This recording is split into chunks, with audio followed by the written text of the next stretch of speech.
After the Mid-Autumn Festival, the autumn winds became colder day by day, announcing an early winter. I stood by the warm fire all day and had to wear a thicker cotton jacket. One day, late afternoon, I was dozing with no customers around. I suddenly heard a faint voice. "Warm me up a bowl of wine." I couldn't see anybody, but the sound of it was very familiar. I stood up and looked around. Kong Yiji was sitting under the counter, just outside the doorstep.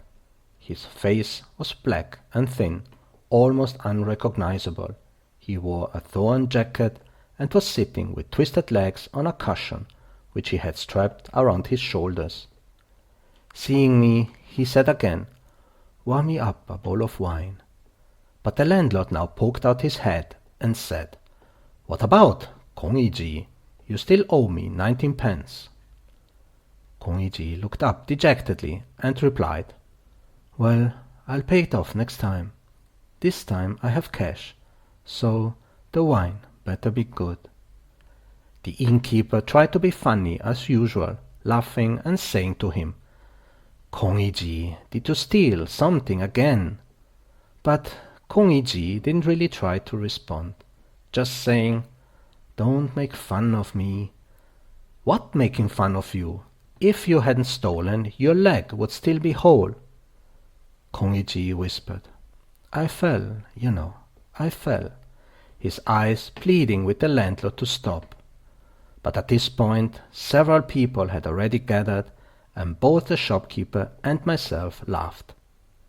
I warmed the wine, took it out, and placed it on the doorstep.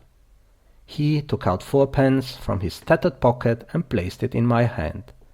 Seeing that his hands were covered in mud, I reckoned he must have been crawling all the way. After drinking for a while, he decided to leave and slowly inched away amidst the laughter and chatter of the other guests.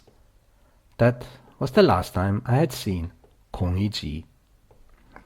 At the end of the year, the landlord looked at the board and said, "Kong Yiji still owes 19 pence. At the Dragon Boat Festival that year, he said, "Kong Yiji still owes 19 pence.